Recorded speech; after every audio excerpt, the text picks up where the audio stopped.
قیامت کے قریب کے حالات بیان کیے گئے ہوں، جب قیامت آئے گی تو کیا ہوگا. تو یہ تمام باتیں 25% بنتی ہیں حدیث کے ذخیرے کا، اور 75% 75% تو عمل ہی کے متعلق ہیں. 25% جو ہیں وہ اقوال ہیں آپ کے، جن کا تعلق عمل سے نہیں ہے. اس طرح بھی آپ نے قرآن کی تشریح بیان فرمائی. پھر تیسرا طریقہ جس سے آپ نے قرآن کی تشریح بیان فرمائی وہ ہے تقریر. تقریر وہ نہیں جو ہم اور آپ تقریر کرتے ہیں، اسپیچ کی بات نہیں ہے. تقریر کا لفظ بنا ہے قرار سے. تقریر ان کاموں کو کہتے ہیں کہ آپ صلی اللہ علیہ وسلم نے اپنے سامنے کوئی کام ہوتے ہوئے دیکھا اور اس کو آپ نے برقرار رکھا. اس کو کہا جاتا ہے تقریر. برقرار رکھا آپ نے اس کو، یعنی آپ نے منع نہیں کیا. تو چونکہ اس کام کو آپ کی ٹیسٹ اپروول حاصل ہو گئی، لہٰذا وہ کام بھی دین کا حصہ بن گیا. کوئی صحابی آپ کے سامنے مثال کے طور پہ کوئی کام کر رہے تھے، اگر وہ کام غلط ہوتا تھا آپ منع فرما دیتے تھے، اگر وہ کام غلط نہیں ہوتا تھا آپ خاموش رہتے تھے. تو یہ آپ کی خاموشی یہ رضامندی کے طور پر لی جاتی تھی کہ آپ اس کام سے راضی ہیں. اللہ نے چاہا انشاءاللہ ہم آگے حدیث پر جب بات کریں گے تو یہ چیزیں مزید کھل کر آپ کے سامنے آ جائیں گی. قرآن کے کتنے ہی احکامات ہیں جو نبی اکرم صلی اللہ علیہ وسلم کی تشریح کے بغیر اگر لیے جائیں تو بہت ہی سخت ہو جائیں. مثال کے طور پہ سورۃ البقرہ آیت 222-222 میں فرمایا مردوں سے کہ فاعتزلوا النساء فی المحیض، اور فرمایا ولا تقربوہن حتی یطہرن، تم عورتوں سے الگ ہو جاؤ جب وہ حالت حیض میں ہوں، ان کے قریب تک مت جانا جب تک وہ پاک نہ ہو جائیں. اب کتنا قریب نہ جانا، قربت سے کیا مراد ہے؟ اگر قریب کا لفظ ہم ڈکشنری میں جا کر لغت میں جا کر ڈھونڈیں گے تو مطلب کچھ اور ہوگا، اور جو نبی اکرم صلی اللہ علیہ وسلم نے ان احکامات پر عمل کا طریقہ ہمیں بتایا وہ اس سے مختلف ہے، وہ ڈکشنری سے مل نہیں سکتا. تو یہ پتہ چلا کہ جیسے انسانی کلام سمجھنے کے لیے انسانوں کی لکھی ہوئی لغتیں ہوتی ہیں، لغات ہوتی ہیں، ڈکشنریز ہوتی ہیں، اللہ کے کلام کو سمجھنے کے لیے انسانی لغت کافی نہیں ہے. اللہ کے کلام کو سمجھنے کے لیے ایک انسانی لغت ہے جو اللہ تعالیٰ نے دنیا میں بھیجی. ہیومن ڈکشنری ہوتے ہیں رسول. صرف رسولوں کے تھرو جا کر ہم کو قرآن کے الفاظ کا مطلب پتہ چل سکتا ہے اور کہیں سے پتہ نہیں چل سکتا. تو اگر سنت کی اور حدیث کی حفاظت نہ ہوتی تو یوں سمجھیں کہ جیسے ایک آپ کے پاس کتاب ہے کسی زبان میں اور اس کی ڈکشنری کھو گئی، کیسے سمجھا جائے گا اس کتاب کو؟ تو اس کتاب کی حفاظت بھی پھر بیکار ہے جب کوئی سمجھ ہی نہیں سکتا اس کتاب میں لکھا کیا ہے. تو کتاب کی حفاظت کے اندر لازمی طور پہ یہ بات شامل ہے کہ اس کے الفاظ کے معنوں کی حفاظت کی جائے. جب اللہ تعالیٰ نے یہ بات ارشاد فرمائی سورۃ الحجر میں کہ انا نحن نزلنا الذکر وانا لہ لحافظون، کہ ہم ہی نے یہ ذکر نازل فرمایا ہے اور ہم ہی اس کی حفاظت کریں گے، تو الذکر میں جہاں قرآن کے الفاظ کی حفاظت شامل ہے وہاں یقیناً قرآن کے الفاظ کے معنوں کی حفاظت بھی شامل ہے. لہٰذا حدیث کی حفاظت بھی اللہ تعالیٰ نے اپنے ذمے لی ہے. فرق یہ ہے کہ قرآن کے لفظ کی حفاظت موجود ہے. احادیث میں الفاظ بعض دفعہ آگے پیچھے تو ہو جاتے ہیں تھوڑے بہت، لیکن جو اس کا جسٹ ہے، جو اس کے معنی ہیں، ان کی حفاظت موجود ہے اللہ کے کرم سے. اور رسول کی بات کو، رسول کی احادیث اور ان کی سنتوں کی حفاظت نہ کرنا، اس کا مطلب ہے قرآن کو ایک طرح سے سسپینڈ کر دینا، معلق کر دینا. نعوذ باللہ قرآن ایک طرح سے بے فائدہ سا ہو کر رہ جائے. پورا فائدہ لوگ اس سے، پوری ہدایت، پوری گائیڈنس حاصل نہ کر سکتے اگر سنت کی حفاظت نہ ہوتی. تو قرآن کی حفاظت کا لازمی تقاضا ہے سنت کی حفاظت. جیسے اس آیت سے بھی ہم کو پتہ چل رہا ہے لِتُبَيِّنَ لِلنَّاسِ مَا نُزِّلَ إِلَيْهِمْ، تاکہ آپ واضح کر دیں لوگوں کے لیے جو نازل کیا گیا ہے ان کے لیے. پتہ یہ چلا کہ رسول صرف اس لیے نہیں آتے کہ بس ان کو مان لو کہ رسول ہیں اور خالی زبان سے محبت کے دعوے کر لو، اس کے بعد تم جس کی چاہے اطاعت کرو یا اپنی مرضی اپنے عقل سے قرآن کے احکامات کو سمجھو. بلکہ رسول کے بھیجنے کا مقصد یہ ہوتا ہے کہ ان کے کہنے کے مطابق وحی پر عمل کیا جائے، ان کا کہنا مانا جائے۔ سورہ نساء آیت 64 میں 64 میں اللہ تعالیٰ نے فرمایا ہے وَمَا أَرْسَلْنَا مِن رَّسُولٍ إِلَّا لِيُطَاعَ بِإِذْنِ اللَّهِ، ہم نے نہیں بھیجا کوئی رسول مگر اس لیے کہ اس کی اطاعت کی جائے اللہ کی مرضی سے، اللہ کی رضا سے، اللہ کی اجازت سے اس کی اطاعت کی جائے۔ اسی طرح ہم نے قرآن میں پڑھا ہے مَن يُطِعِ الرَّسُولَ فَقَدْ أَطَاعَ اللَّهَ، جس نے رسول کی اطاعت کی اس نے تو تحقیق اللہ کی اطاعت کی۔ اور یہ آیت بہت واضح ہے اس بات پر، اور یہ دلیل اس آیت کے اندر موجود ہے کہ نبی اکرم صلی اللہ علیہ وسلم کی اطاعت کیے بغیر ہم قرآن کو سمجھ نہیں سکتے۔ یہ آپ کا فرض تھا کہ آپ قرآن کی تبیین کریں، اس کو وضاحت سے بیان کریں۔ آگے فرمایا آیت نمبر 45-46 أَفَأَمِنَ الَّذِينَ مَكَرُوا السَّيِّئَاتِ أَن يَخْسِفَ اللَّهُ بِهِمُ الْأَرْضَ أَوْ يَأْتِيَهُمُ الْعَذَابُ مِنْ حَيْثُ لَا يَشْعُرُونَ أَوْ يَأْخُذَهُمْ فِي تَقَلُّبِهِمْ فَمَا هُمْ بِمُعْجِزِينَ۔ پھر کیا وہ لوگ جو دعوت پیغمبر کی مخالفت میں بدتر سے بدتر چالیں چل رہے ہیں اس بات سے بالکل ہی بے خوف ہو گئے ہیں کہ اللہ ان کو زمین میں دھسا دے یا ایسے گوشے سے ان پر عذاب لے آئے جدھر سے اس کے آنے کا ان کو وہم و گمان تک نہ ہو، یا اچانک چلتے پھرتے ان کو پکڑ لے، یا ایسی حالت میں انہیں پکڑے جبکہ انہیں خود آنے والی مصیبت کا کھٹکا لگا ہوا ہو اور وہ اس سے بچنے کی فکر میں چوکنے ہوں۔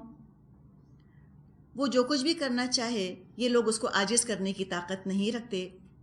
حقیقت یہ ہے کہ تمہارا رب بڑا ہی نرم خو اور رحیم ہے۔ اب یہاں جو لوگ رسول کو ہرانے کی چالیں چلتے ہیں، اللہ کے دین کو ہرانے کی چالیں چلتے ہیں، ان کو خبردار کیا جا رہا ہے۔ اللہ کے دین کو ہرانا، اللہ کے احکامات سے فرار حاصل کرنے کی کوششیں ہمیشہ سے انسانوں نے کی، طرح طرح کی چالیں چلیں، سازشیں کی، پلاننگز کی، انہوں نے بہت کچھ انہوں نے کیا۔ کبھی انہوں نے قرآن کو اللہ کا کلام ماننے سے انکار کیا، کبھی نبی اکرم صلی اللہ علیہ وسلم کو اللہ کا رسول ماننے سے انکار کیا، کبھی یہ کیا کہ قرآن اور رسول میں تفریق کرنے کی کوشش کی، ڈفرینشیٹ کرنے کی کوشش کی، کہا کہ صرف قرآن کو مانیں گے، رسول کو نہیں مانیں گے۔ تو ان کو ڈرایا جا رہا ہے کہ تم ڈرو کہیں ایسا نہ ہو کہ اللہ کا عذاب آ جائے اور پتہ بھی نہ چلے، اللہ زمین میں دھسا دے، جیسا کہ عذاب قارون پر آیا، یا جیسے کہ اللہ تعالیٰ نے مشرکین مکہ کو سزا دی بدر کے میدان میں، 313 بے سر و سامان مسلمانوں کے ہاتھوں ان کو سزا ایسی ملی جو ان کے وہم و گمان میں بھی نہ تھی، سوچ نہیں سکتے تھے کہ ہمیں بدر میں شکست ہوگی۔ یا فرمایا او یاخذہم فی تقلبہم، یا چلتے پھرتے اللہ ان کو پکڑ لے۔ چلتے پھرتے کیسے؟ کہیں سے کوئی انسان گر پڑے، کسی چیز سے ٹکرا جائے، کوئی بیماری اچانک آ جائے، کچھ بھی ہو سکتا ہے، کوئی چھوٹی سی چیز انسان کی ہلاکت کا، اس کی بربادی کا، اس کی موت کا سبب بن سکتی ہے۔ یا او یاخذہم علی تخوف، جس چیز سے وہ ڈر رہے ہیں اللہ اس سے پکڑ لے۔ کچھ علماء نے، کچھ مفسرین نے تخوف کا مطلب تنقص لیا ہے، یعنی اللہ کمی کر دے ان کی چیزوں میں۔ مثال کے طور پہ جیسے ایک تو ہم نے بات کی کہ اچانک کوئی تکلیف آ جائے، تقلب کی زمین میں ہم نے بات کی۔ تخوف میں یہ چیز آتی ہے کہ ایک دم تو کوئی تکلیف نہ آئے، اچانک کوئی بڑی تکلیف نہ آئے، مگر مال یا صحت تندرستی، سکون اور اطمینان، یہ چیزیں رفتہ رفتہ کم ہونے لگ جائیں، تنقص، کمی ہونے لگ جائیں ان چیزوں کے اندر۔ لیکن فرمایا فَإِنَّ رَبَّكُمْ لَرَؤُوفٌ الرَّحِيمٌ، بے شک رب تمہارا البتہ رؤوف ہے، رحیم ہے۔ اللہ عام طور پر ایسے کرتا نہیں ہے چونکہ وہ درگزر کرنے والا ہے، اور کبھی اگر اس نے دنیا میں کسی پر کوئی عذاب بھیجا بھی تو عام طور پہ مقصد یہ ہوا کرتا تھا کہ غافل جاگ جائیں اور نیک عمل کرنے والوں کے لیے آسانی ہو جائے۔ ایک تو عذاب اس طرح سے آئے، چھوٹے چھوٹے عذاب، پھر اللہ کے بڑے عذاب بھی آئے تاکہ نافرمان جو ہیں ان کو نیک لوگوں کے راستے سے مستقل طور پہ ہٹا دیا جائے. یہ جو ہنڈرنس کھڑی کر رہے ہیں، رکاوٹیں کھڑی کر رہے ہیں صراط مستقیم کے سفر میں، تو اللہ نے عذاب پیش کر اس رکاوٹ ہی کو ہٹا دیا تاکہ جو دین پر عمل کرنا چاہتے ہیں ان کے لیے سہولت ہو جائے. یہ ساری چالیں چل رہے ہیں اس لیے کہ ان کو اللہ کے آگے جھکنا نہیں، اللہ کی فرما برداری نہیں کرنی. اب قدرت ہی سے ایک مثال ہے جو ان کے سامنے پیش کی جا رہی ہے. فرمایا اولم یروا الی ما خلق اللہ من شیء یتوفأ ظلالہ عن الیمین والشمائل سجدا للہ وہم داخرون. اور کیا یہ لوگ اللہ کی پیدا کی ہوئی کسی چیز کو بھی نہیں دیکھتے کہ اس کا سایہ کس طرح اللہ کے حضور سجدہ کرتے ہوئے دائیں اور بائیں گرتا ہے؟ سب کے سب اسی طرح اظہار عجز کر رہے ہیں. سجدہ ہے، کس کا سجدہ؟ سائے کا سجدہ، اس کا ذکر کیا جا رہا ہے. آگے فرمایا آیت 49-50 وَلِلَّهِ يَسْجُدُ مَا فِي السَّمَاوَاتِ وَمَا فِي الْأَرْضِ مِن دَابَّةٍ وَالْمَلَائِكَةُ وَهُمْ لَا يَسْتَكْبِرُونَ يَخَافُونَ رَبَّهُم مِّن فَوْقِهِمْ وَيَفْعَلُونَ مَا يُؤْمَرُونَ. زمین اور آسمانوں میں جس قدر جاندار مخلوقات ہیں اور جتنے ملائکہ ہیں سب اللہ کے آگے سربسجود ہیں. وہ ہرگز سرکشی نہیں کرتے، اپنے رب سے جو ان کے اوپر ہے ڈرتے ہیں اور جو کچھ حکم دیا جاتا ہے اس کے مطابق عمل کرتے ہیں. اب یہاں پر قدرت سے ایک مثال بیان کی گئی. آیت 48 میں ذکر کیا گیا سجدے کا، آیت 49 میں ذکر کیا گیا آسمانوں اور زمین میں جو مخلوقات بستی ہیں ان کا، اور آیت 50 میں بتایا کہ وہ سب اللہ سے ڈرتے ہیں، اللہ کا خوف رکھتے ہیں. ایک تو سجدے کی بات کو یوں سمجھیے، یہ جو سایوں کے سجدے کی بات کی گئی ہے نا، سایہ کب بنتا ہے؟ جب روشنی ہوتی ہے تبھی سایہ بنتا ہے.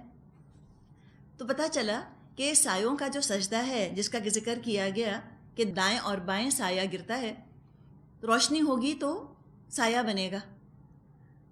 تو اسی طرح نور ہوتا ہے تو سایہ سجدہ کرتا ہے. جن انسانوں کی زندگیوں کے اندر واقعی ہدایت کا نور ہوتا ہے وہی سجدہ کرتے ہیں اللہ کو. جن کی زندگیوں کے اندر ہدایت کا، وحی کا، سنت کا نور ہے ہی نہیں، ظلمات میں ہیں، اندھیروں میں ہیں، وہ کہاں جھکیں گے؟ اندھیرے میں تو کوئی سایہ نہیں ہوتا، کوئی سایہ سجدہ نہیں کر رہا ہوتا. سائے کے سجدے کے لیے تو نور ضروری ہے. جو اللہ کی مخلوق اور اس مخلوق میں سے تمام مخلوق کا ذکر تو ہم نے پڑھا، وہ سب اللہ کو پہچانتے ہیں، معرفت کا نور حاصل ہے. دابتن، ہر حرکت کرنے والے کو اللہ کی معرفت کا نور ملا ہوا ہے، اور فرشتے تو اللہ کی معرفت رکھتے ہیں ہی. جو زمین اور آسمانوں میں ہے سب اللہ کی معرفت رکھتے ہیں، نور معرفت ہے، لہٰذا وہ جھکتے ہیں، سجدہ کرتے ہیں، اطاعت کرتے ہیں، فرما برداری کرتے ہیں اللہ کی. انسانوں ہی میں سے کچھ ایسے محروم ہیں کہ جنہوں نے اس روشنی سے خود کو دور کر لیا. روشنی کے بجائے، اجالے کے بجائے اندھیروں کو انہوں نے اپنے لیے پسند کر لیا. اور جب ان کی زندگیوں میں کفر کا، شرک کا، اللہ سے دوری کا، گناہوں کا جب اندھیرا چھا گیا تب ان کو سجدے کی توفیق بھی نہیں ملتی، جھکتے بھی نہیں. مشرکوں کے لیے بھی بڑا اس کے اندر مقام ہے کہ یہ تو خود سورج کو سجدہ کرتے ہیں، سورج کے آگے جھکتے ہیں، لیکن ان کا سایہ جو ہے وہ سورج کے آگے نہیں جھکتا. سایہ ہمیشہ سورج کے مخالف سمت میں پڑ رہا ہوتا ہے، اپوزٹ ڈائریکشن میں جاتا ہے. تو سجدہ وہ تو فطرت ابراہیمی کے اوپر ہے، دین ابراہیمی کے اوپر ہے، اور اسلام ہے ہی دین فطرت. اسلام نے منع کیا ہے سورج کو سجدہ مت کرو. ان کا اپنا سایہ بھی سورج کے آگے نہیں جھکتا، تو یہ خود کیوں جھکتے ہیں؟ کچھ انسان ہیں جو منع کرتے ہیں اللہ کے آگے، انکار کرتے ہیں اللہ کے آگے جھکنے سے، لیکن وہ خود کتنے بھی اکڑے ہوئے کیوں نہ ہوں، کتنے بھی متکبر کیوں نہ ہوں، اپنے سائے کو تو سجدہ کرنے سے روک نہیں سکتے. وہ تو زمین پر پڑا ہوا ہے اللہ کے آگے. جانداروں کے اندر بھی ہم دیکھتے ہیں کچھ جاندار جو ہیں مسلسل قیام کی صورت میں ہیں، کھڑے ہیں سیدھے جیسے، کچھ چوپائے ہیں جیسے کہ رکوع کی صورت میں، رکوع کی حالت میں ہیں، اور کچھ سجدے کی حالت میں ہیں، رینگنے والے زمین کے اوپر بالکل ہی لیٹے ہوئے ہیں۔ تو کائنات کی تو ساری مخلوق اپنے رب کو پہچانتی ہے۔ اللہ تعالیٰ نے ان کو ان کی تسبیح، ان کی نماز سب سکھا دی ہے۔ انشاءاللہ تعالیٰ ہم سورہ نور میں، سورۃ بنی اسرائیل میں ذکر پڑھیں گے اس چیز کا کہ تمام مخلوقات جو ہیں وہ اپنی نماز جانتی ہیں، اپنی تسبیحات جانتی ہیں، انسان نہیں سمجھ سکتے۔ یہ تو انسانوں ہی میں سے ایک کیٹیگری ہے، ایک فرقہ جو ایسا محروم اپنے آپ کو کر لیتا ہے کہ وہ اللہ کی عبادت نہیں کرنا چاہتا، اپنے آپ کو اس نے نور معرفت سے دور کر لیا۔ آگے فرمایا آیت نمبر 51 وَقَالَ اللَّهُ لَا تَتَّخِذُوا إِلَٰهَيْنِ اثْنَيْنِ إِنَّمَا هُوَ إِلَٰهٌ وَاحِدٌ فَإِيَّايَ فَارْهَبُونِ۔ اللہ کا فرمان ہے دو خدا مت بنا لو، خدا تو بس ایک ہی ہے، لہذا تم مجھی سے ڈرو۔ جب دو معبود بنانے کی اجازت نہیں ہے تو خود بخود یہ بات واضح ہو گئی کہ زیادہ کی تو بالکل اجازت نہیں، اور یہ دو کا ذکر خصوصیت کے ساتھ کیا گیا۔ کیا مقصد ہے واللہ عالم، اللہ خود ہی بہتر جانتا ہے، لیکن اگر ہم انسانی سطح پر آ کر اس چیز کو دیکھیں، پرسنلی دیکھیں، تو بعض دفعہ وہ لوگ جو کہ ایک اللہ کی پوجا کا دعویٰ کرتے ہیں، ایک اللہ کی عبادت کا دعویٰ کر رہے ہوتے ہیں، حقیقت میں ہو سکتا ہے وہ بھی توحید پر قائم نہ ہوں۔ دوسرا معبود جو انہوں نے بنایا، الہین اثنین، جو دوسرا معبود بنایا وہ کوئی لکڑی پتھر کا بت نہیں بنایا، بلکہ ہو سکتا ہے اپنی خواہش نفس کو انہوں نے وہ اہمیت دے دی ہو جو اللہ کی پسند اور ناپسند کی اور اللہ کے احکامات کی اہمیت ہے۔ تو یہ بھی تو دو خدا ہو گئے، دو خدا بنانا ہو گیا، نفس کو انہوں نے خدا بنا لیا۔ اور آگے انشاءاللہ ہم پڑھیں گے سورہ فرقان میں بھی یہ مضمون آئے گا، سورہ جاثیہ میں بھی مضمون آئے گا۔ افرأیت من اتخذ الہہ ہواہ، اے نبی صلی اللہ علیہ وسلم آپ نے دیکھا اس شخص کی طرف جس نے اپنی خواہش نفس کو اپنا الہ بنا لیا، معبود بنا لیا۔ تو نفس بھی خدا بن جاتا ہے۔ حدیث میں آتا ہے کہ آسمان کی چھت تلے جتنے بھی معبود ہیں ان میں بدترین معبود انسان کی خواہش نفس ہے۔ تو یہ شرک خفی ہے، چھپا ہوا شرک، اس سے بھی ہمیں بچنے کی ضرورت ہے۔ آیت 52 وَلَهُ مَا فِي السَّمَاوَاتِ وَالْأَرْضِ وَلَهُ الدِّينُ وَاصِبًا أَفَغَيْرَ اللَّهِ تَتَّقُونَ۔ اسی کا ہے وہ سب کچھ جو آسمانوں میں ہے اور جو زمین میں ہے، اور خالصاً اسی کا دین ساری کائنات میں چل رہا ہے، پھر کیا اللہ کو چھوڑ کر تم کسی اور سے تقویٰ کرو گے؟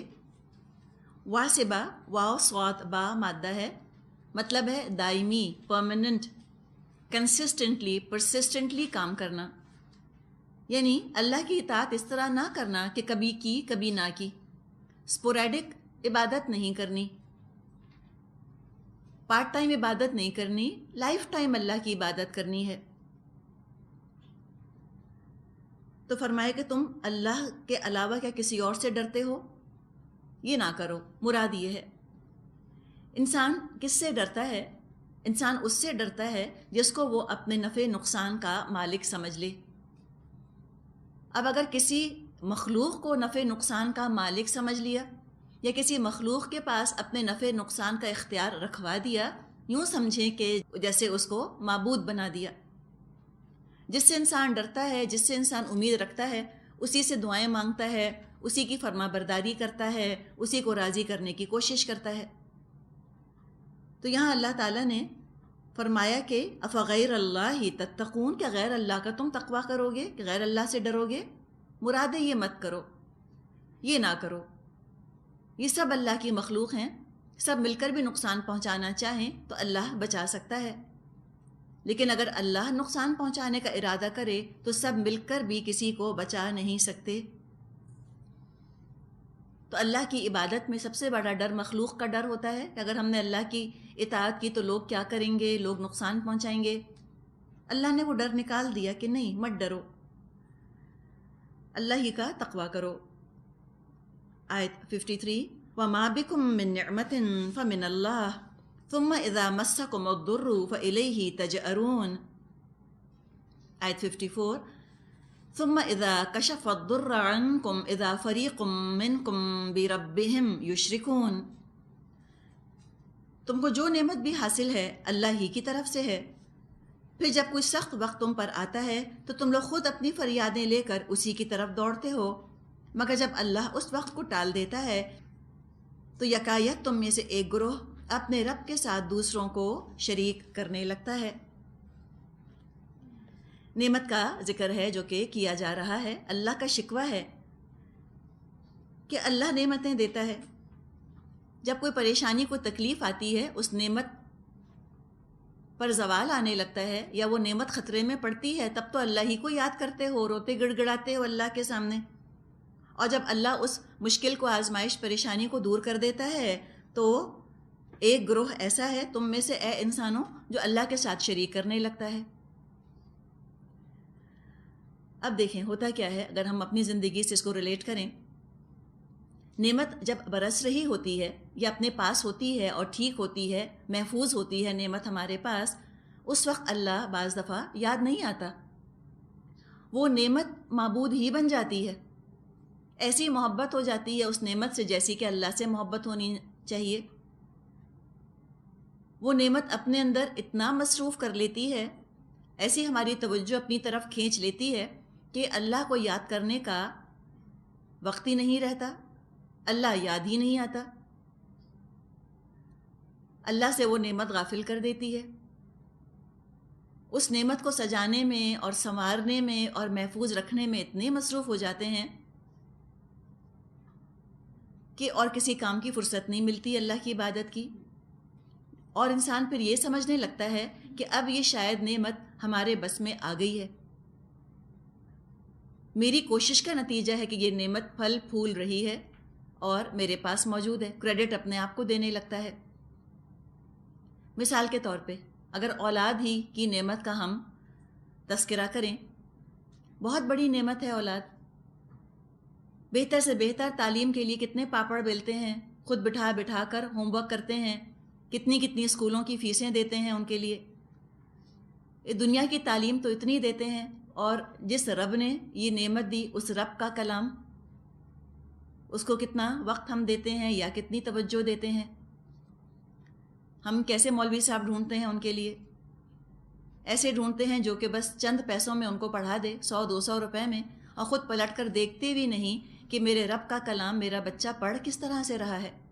اگر انگلش کا پروننسیشن درست نہ ہو اس کا تو ہم اپسیٹ ہو جاتے ہیں، یہ لفظ ٹھیک نہیں ادا کیا، یہ یوں اس نے نہیں پڑھا، ہم ٹیوشن کا انتظام کرتے ہیں، ہم کیا کچھ کرا دیتے ہیں اس کے لیے۔ ہم یہ بھی ضرور دیکھیں کہ جو اللہ کا کلام ہمارا بچہ پڑھ رہا ہے کس طرح ادا کر رہا ہے الفاظ، اس کلام کے شایان شان ہیں یا نہیں ہیں، یہ بھی دیکھنا ضروری ہے۔ پھر جب اسکول میں فنکشنز وغیرہ ہوتے ہیں، ہم چاہتے ہیں کہ ہمارے بچے بڑھ چڑھ کر ان میں حصہ لیں، اچھی بات ہے، بچوں کا کانفیڈنس ڈیولپ ہوتا ہے، اعتماد ان کے اندر آتا ہے، لیکن ان کا اعتماد ڈیولپ کرتے ہوئے ان فنکشنز کے اندر جب بچے حصہ لے رہے ہوں تو یہ بھی دیکھ لیں کہ کہیں وہ فنکشنز جو ہیں اسلام کی تعلیمات کے خلاف تو نہیں ہیں، کہیں ایسا تو نہیں کہ میرا بچہ جس چیز میں حصہ لے رہا ہے اس سے میرا رب ناراض ہو رہا ہو، وہ رب جس نے مجھ کو یہ بچہ دیا کہیں وہ ناراض تو نہیں ہو رہا۔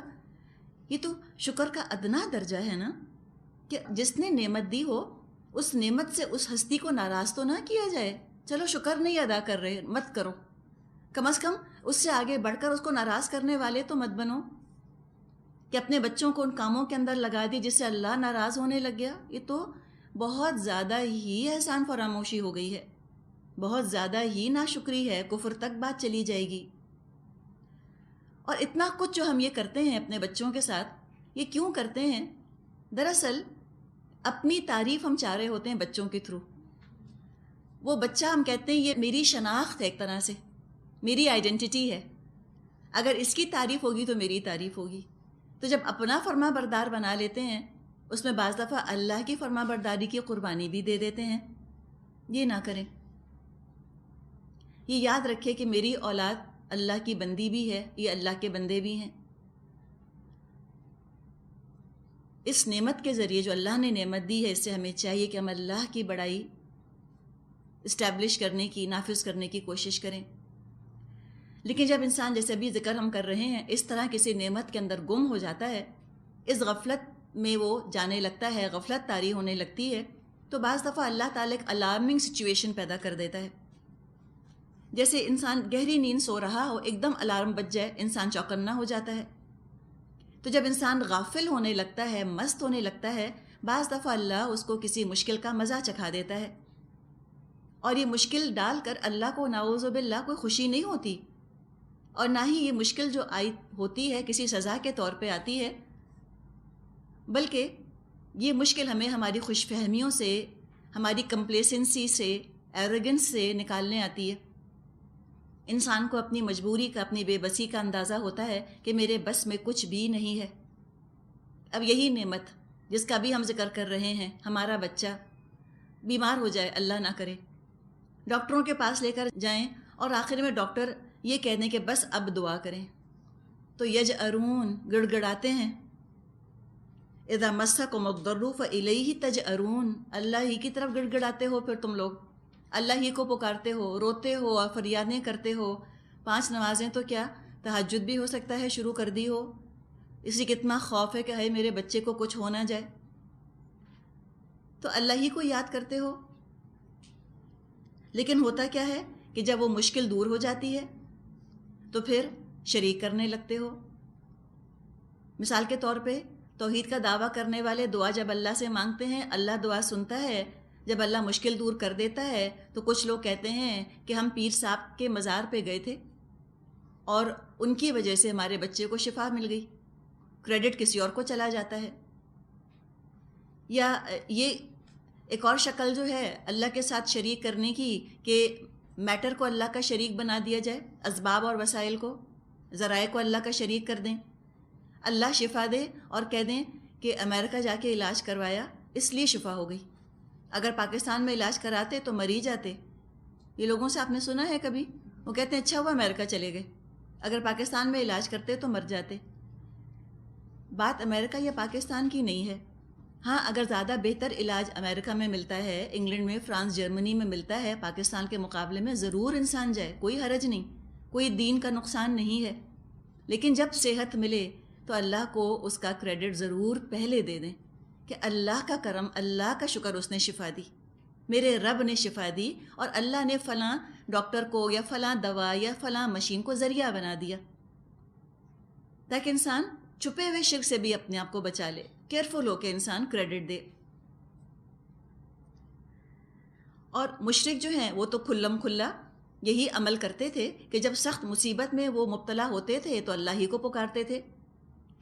اکرمہ ابو جہل کے بیٹے تھے، وہ مکہ چھوڑ کے جا رہے تھے، کشتی میں سوار تھے، جب فتح مکہ ہو گئی تو وہ مکہ چھوڑ کے چلے گئے، جا رہے تھے، کشتی میں سوار تھے، راستے میں طوفان آ گیا، جتنے مشرک کشتی میں تھے، لات، منات، عزا، حبل، سب کو چھوڑ کر وہ اللہ کو پکارنے لگ گئے۔ اکرمہ نے جب یہ دیکھا تو کہنے لگے یہی تو وہ چیز ہے جس کی دعوت محمد دے رہے ہیں صلی اللہ علیہ وسلم۔ واپس آئے اور آ کر مسلمان ہوئے، اور آپ کے علم میں یہ بات ہوگی کہ پھر وہ اسلام کے بڑے نامور جنرل بنے۔ لیکن جب وہ مشکل چلی جاتی ہے تو لوگ پھر شرک میں مبتلا ہو جاتے ہیں۔ فرمایا کیا کرتے ہیں، آیت 55، لِيَكْفُرُوا بِمَا آتَيْنَاهُمْ فَتَمَتَّعُوا فَسَوْفَ تَعْلَمُونَ، تاکہ اللہ کے احسان کی ناشکری کرے، اچھا مزے کر لو، ان قریب تمہیں معلوم ہو جائے گا۔ بڑی وارننگ ہے اس کے اندر کہ ان قریب تم کو پتہ چل جائے گا کہ تم جو یہ کام کر رہے ہو کتنا غلط کر رہے ہو۔ اللہ کی ناشکری کرنا یہ اللہ کو پسند نہیں۔ ہو سکتا ہے دنیا میں اللہ تعالیٰ تم کو چھوٹ دے دے، لیکن آخرت جب آئے گی اس کے سامنے کھڑے ہوگے، اس کے بارے میں تو قرآن میں اللہ تعالیٰ نے فرمایا ہے کہ ثم لتسألن یومئذ عن النعیم، اس دن تو لازماً تم سے پوچھا جائے گا نعمتوں کے بارے میں، اور اگر تم نے نعمتوں کی ناشکری کی ہوگی تو انجام اچھا نہ ہوگا۔ آگے فرمایا آیت 56-57، وَيَجْعَلُونَ لِمَا لَا يَعْلَمُونَ نَصِيبًا مِّمَّا رَزَقْنَاهُمْ تَاللَّهِ لَتُسْأَلُنَّ عَمَّا كُنتُمْ تَفْتَرُونَ۔ وَيَجْعَلُونَ لِلَّهِ الْبَنَاتِ سُبْحَانَهُ وَلَهُم مَّا يَشْتَهُونَ۔ یہ لوگ جن کی حقیقت سے واقف نہیں ہیں ان کے حصے ہمارے دیے ہوئے رزق میں سے مقرر کرتے ہیں۔ اللہ کی قسم ضرور تم سے پوچھا جائے گا یہ جھوٹ تم نے کیسے گھڑ لیے تھے۔ یہ اللہ کے لیے بیٹیاں تجویز کرتے ہیں، سبحان اللہ، اور ان کے لیے وہ جو کہ یہ خود چاہیں۔ جو مضمون یہاں بیان کیا جا رہا ہے اس کے بارے میں کافی تفصیل سے ہم نے سورۃ الانعام میں ہم نے ذکر پڑھا تھا کہ یہ اپنے بتوں کے لیے کچھ چیزیں چڑھاوے نکالا کرتے تھے، کچھ اللہ کے لیے نکالا کرتے تھے۔ اگر بتوں کا حصہ کسی طرح سے تلف ہو جاتا تھا، اس کو نقصان پہنچ جاتا تھا، اللہ کے حصے میں سے نکال کر اپنے بتوں کو دے دیا کرتے تھے۔ یہ بھی شرک ہے، اس کا بھی وہاں ذکر کیا گیا، شرک کی اس قسم کا بھی۔ تو فرمایا کہ اللہ نے دیا ان کو سب کچھ، ہم نے دیا، مما رزقناہم، ہم نے دیا ان کو، اور وہ دوسروں کو کریڈٹ دے دیتے ہیں، دوسروں کے آگے سجدے کرنے لگتے ہیں، دوسروں کو اس کا منعم ٹھہرانے لگتے ہیں کہ فلاں نے ہم کو نعمت دی۔ تو کہا تاللہ، قسم اللہ کی، بڑا زور ہے اس کے اندر، لتسألن، ضرور تم سے پوچھا جائے گا، عما کنتم تفترون، جو تم جھوٹ گھڑتے رہتے ہو۔ تو جہاں باقی چیزوں کے حصے بکھرے کرے، انہوں نے اولاد کے بھی حصے بکھرے کر دیے۔ بیٹے ان کو پسند تھے اور اللہ کے لیے انہوں نے بیٹیاں بنا دیں۔ اب یہاں جو یہ ذکر کیا گیا ہے کہ وَيَجْعَلُونَ لِلَّهِ الْبَنَاتِ، انہوں نے بنا دی اللہ کے لیے بیٹیاں، تو یہاں بھی کانٹیکسٹ کو سمجھیے۔ نعوذ باللہ کو یہ بات نہیں ہے کہ اللہ اس بات پہ ناراض ہو رہا ہے کہ تم نے میرے لیے بیٹیاں کیوں بنائیں، بیٹا کیوں نہ بنایا، یہ بات نہیں ہے۔ بات یہ ہے مشرکین عرب کے ہاں جس قسم کا شرک چل رہا تھا اس میں ان کی جو دیویاں تھیں ان کو یہ اللہ کی بیٹیاں کہا کرتے تھے، اور فرشتوں کو بھی یہ اللہ کی بیٹیاں کہا کرتے تھے۔ ان کے ہاں یہ شرک چل رہا تھا۔ تو جب مشرکین مکہ سے بات کی جاتی ہے تو اس بات پر اللہ کا غضب بھڑکتا ہے کہ تم نے اللہ کے لیے بیٹیاں کیوں بنائیں۔ اور جب عیسائیوں سے بات کی جاتی ہے، نصارہ سے، تو ہم دیکھتے ہیں کہ نصارہ نے عیسیٰ علیہ السلام کو اللہ کا بیٹا بنا دیا۔ تو جب اللہ تعالیٰ نصارہ سے بات فرماتا ہے تو وہاں اللہ کا غضب اس بات پہ بھڑکتا ہے کہ تم نے اللہ کے لیے آخر بیٹا کیوں بنایا، اس لیے کہ ان کے ہاں شرک کی وہ قسم چل رہی تھی۔ یہ ساری باتیں کرنا اس لیے ضروری ہے کہ بعض دفعہ ایسی ہی آیات کو اٹھا کر اور پھر خواتین کو قرآن سے بدظن کرنے کی کوشش کی جاتی ہے کہ دیکھو عورت کو تو قرآن نے کتنا گھٹیا کہا ہے نا، کہ اللہ بھی ناراض ہو رہا ہے کہ میرے لیے بیٹیاں کیوں بنائیں۔ نعوذ باللہ اللہ یہ اس بات پہ کوئی خوش نہیں ہو رہا کہ اچھا تو میرے لیے بیٹے بنا دو، بلکہ بیٹا بنانے پر تو جتنا غضب اللہ کا بھڑکا ہے، آگے ہم پڑھیں گے سورہ مریم کے اندر کہ پہاڑ گر جائیں اور زمین شق ہو جائے اور آسمان گر پڑے، ان دعوا للرحمن ولدا، کہ انہوں نے اللہ کے لیے بیٹا ہونے کا دعویٰ کیا ہے۔ کتنی بری بات ہے جو انہوں نے اپنے منہوں سے نکالی ہے۔ سورہ کہف کے اندر بھی یہ مضمون آتا ہے۔ تو جس کو مخاطب کیا جا رہا ہے ان کے رواج کے حساب سے بات کی جاتی ہے۔ نعوذ باللہ کوئی مرد عورت کا اس کے اندر تعلق نہیں ہے، کسی کو اعلیٰ یا گھٹیا قرار نہیں دیا جا رہا، ان کی شرک کی تردید ہے جو کہ کی جا رہی ہے۔ ہم عورت کی حیثیت پر بات کریں گے، اور خاص طور پہ عورت کی حیثیت ایک بیٹی کے طور پر، عورت ایک بیٹی کی حیثیت سے، اور کوشش یہ کریں گے کہ ذرا سا کمپیریزن کر لیں، تقابل کر لیں کہ اسلام نے بیٹی کو کیا مقام دیا اور مشرکانہ مذاہب میں بیٹی کا کیا مقام، بیٹی کی کیا حیثیت ہے۔ سب سے پہلے جب ہم بات کرتے ہیں بیٹی کی یا ہم بیٹے کی بات کرتے ہیں تو ہیں تو وہ ایک مرد اور ایک عورت۔ اللہ تعالیٰ نے عورتوں اور مردوں کو طرح طرح کے رشتوں میں جوڑا ہوا ہے، طرح طرح کی حیثیتوں میں جوڑا ہوا ہے۔ اس رشتے کے اندر ہم دیکھتے ہیں کہ رنگا رنگی ہے۔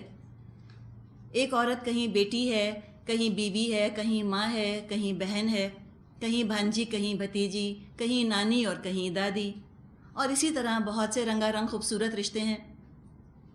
جب مردوں کو ہم دیکھتے ہیں، مرد کہیں بیٹے کے روپ میں نظر آتا ہے، کہیں شوہر کے روپ میں، کہیں باپ کے روپ میں، کہیں چچا، کہیں ماموں، کہیں دادا اور کہیں نانا۔ اس کی بھی طرح طرح کے اللہ تعالیٰ نے رنگا رنگ رشتے بنائے ہیں. تو اللہ تعالیٰ نے مختلف رشتے بنا دیے. دنیا کا ایسے انتظام چل رہا ہے. بعض حیثیتوں میں بعض رشتے کو فوقیت حاصل ہوتی ہے، بعض حیثیتوں میں کسی رشتے کو فوقیت ہوتی ہے، بعض رشتوں میں کسی کو فوقیت ہوتی ہے. بعض جگہ عورت کو فوقیت حاصل ہے، بعض جگہ مرد کو فوقیت حاصل ہے. اللہ تعالیٰ نے سورۃ النساء میں ارشاد فرمایا ہے، یا ایھا الناس اتقوا ربکم الذی خلقکم من نفس واحدہ وخلق منها زوجها وبث منهما رجالا كثيرا ونساء واتقوا الله الذي تساءلون به والأرحام ان اللہ كان عليكم رقيبا. لوگو اپنے رب سے ڈرو جس نے تم کو ایک جان سے پیدا کیا اور اسی جان سے اس کا جوڑا بنایا، اور ان دونوں سے بہت سے مرد و عورت دنیا میں پھیلا دیے. اس اللہ سے ڈرو جس کا واسطہ دے کر تم ایک دوسرے سے اپنا حق مانگتے ہو، اور رشتے اور قرابت کے تعلقات کو بگاڑنے سے پرہیز کرو. یقین جانو کہ اللہ تم پر نگرانی کر رہا ہے. جب ہم بات کرتے ہیں عورت کی اور مرد کی، عورت کا رب، عورت کا بنانے والا، عورت کا خالق کوئی اور نہیں ہے، اور مرد کا بنانے والا، مرد کا رب، اس کا خالق کوئی اور نہیں ہے. عورت اور مرد کا رب ایک ہی ہے. بحیثیت انسان، ایک انسان ہونے کے ناطے، خالق اور مخلوق کے رشتے کی جب ہم بات کرتے ہیں تو خالق کی نظر میں عورت ہو یا مرد ہو، عورت اور مرد دونوں کی حیثیت، دونوں کا سٹیٹس، دونوں کا مقام بالکل مساوی ہے، کمپلیٹ ایکوالٹی ہے. اللہ کے نزدیک عورت اور مرد میں قطعاً کوئی فرق نہیں. مرد کا خالق بھی اللہ ہے، اس میں بھی اللہ نے اپنی روح میں سے پھونکا ہے. عورت کا خالق بھی اللہ ہے، عورت میں بھی اللہ نے اپنی روح میں سے پھونکا ہے. اللہ کی کچھ صفات کا ایک پیل ریفلیکشن، ہلکا سا پرتو ہم انسانوں میں دیکھتے ہیں. اللہ کی چند صفات کا ہلکا سا عکس مردوں میں زیادہ نمایاں ہے، اور اللہ کی چند صفات کا ہلکا سا عکس عورتوں میں زیادہ نمایاں ہے. مردوں پر جو ذمہ داریاں اللہ تعالیٰ کی طرف سے ڈالی گئی ہیں، مثال کے طور پہ روزی فراہم کرنا، حفاظت فراہم کرنا، قوام بننا، جو ذمہ داریاں ہیں انہی ذمہ داریوں کے حساب سے مرد کے اندر کمانے کی طاقت، عزیز ہونے کی صفت، قوام ہونے کی صفت زیادہ پائی جاتی ہے، رزاق ہونے کی صفت اس کے اندر پائی جاتی ہے. یہ صفات اس میں زیادہ نمایاں ہیں. عورتوں پر اللہ تعالیٰ نے تخلیق کی اور تربیت کی ذمہ داریاں ڈالی ہیں. اسی حساب سے اللہ کی چند صفات کی جھلک ہمیں جو عورتوں میں زیادہ نمایاں نظر آتی ہے وہ نرمی ہے، لچک ہے، فلیکسیبلٹی، صبر اور برداشت ہے، اور حیا ہے، اور حجاب ہے. یہ چیزیں عورتوں میں زیادہ نمایاں ہیں. عورت اپنی جگہ تشخص رکھتی ہے، آئیڈینٹی رکھتی ہے، مرد اپنی جگہ الگ تشخص رکھتا ہے، آئیڈینٹی رکھتا ہے. اللہ کے ہاں کسی کو کسی پر کوئی فوقیت نہیں. آخرت کے اعلیٰ درجے حاصل کرنے کا موقع عورت اور مرد دونوں کے لیے یکساں ہے، دونوں کے لیے برابر ہے. کوئی جینڈر ڈسکرمنیشن اللہ کے ہاں نہیں. سورۃ الحجرات میں اللہ تعالیٰ نے فرمایا ہے کہ ہاں فضیلت کس کو حاصل ہے؟ سن لو، ان اکرمکم عند اللہ اتقاکم. سب سے زیادہ تم میں باعزت اللہ کے نزدیک وہ ہے جو تم میں سب سے زیادہ تقوی والا ہے. اگر تقوی کی دولت عورت کے پاس زیادہ ہے وہ اللہ کو زیادہ پیاری ہوگی، اللہ کے زیادہ قریب ہوگی. اگر تقوی کی دولت کسی مرد کے پاس زیادہ ہے تو وہ مرد اللہ کو زیادہ پیارا ہوگا. تو پتہ چلا کہ عزت کا معیار عورت یا مرد ہونے میں نہیں ہے، اسلام نے عزت کا معیار دیا کہ عزت کا معیار متقی ہونے میں ہے۔ جیسے ابھی ہم نے مختلف رشتوں کی بات کی کہ دنیا میں یہ دونوں مختلف رشتوں میں بندھے ہوئے ہیں۔ سب سے پہلا رشتہ جو وجود میں آیا وہ تو شوہر اور بیوی کا رشتہ تھا۔ پھر اللہ تعالیٰ نے ان کے ذریعے سے کثیر تعداد میں انسان دنیا میں پھیلائے۔ نکاح کا رشتہ وجود میں آیا اور اس کے نتیجے میں پھر یہ جو اب تک صرف شوہر اور بیوی تھے، اب یہ ماں اور باپ بن گئے۔ ماں بیٹے کا رشتہ قائم ہوا، باپ بیٹی کا رشتہ وجود میں آیا۔ اللہ تعالیٰ نے صاحب اولاد بنایا۔ اولاد بہت بڑی اللہ تعالیٰ کی رحمت ہے۔ سورۃ الشورى میں اللہ تعالیٰ نے یہ بات بیان فرمائی ہے، آیت 49-50 49-50 میں فرمایا للہ ملک السماوات والارض یخلق ما یشاء یہب لمن یشاء اناثا ویہب لمن یشاء الذکور او یزوجہم ذکرانا واناثا ویجعل من یشاء عقیما انہ علیم قدیر۔ اللہ زمین اور آسمانوں کی بادشاہی کا مالک ہے، جو کچھ چاہتا ہے پیدا کرتا ہے، جسے چاہتا ہے لڑکیاں دیتا ہے، جسے چاہتا ہے لڑکے دیتا ہے، جسے چاہتا ہے لڑکے اور لڑکیاں ملا جلا کر دیتا ہے، اور جسے چاہتا ہے بانجھ کر دیتا ہے۔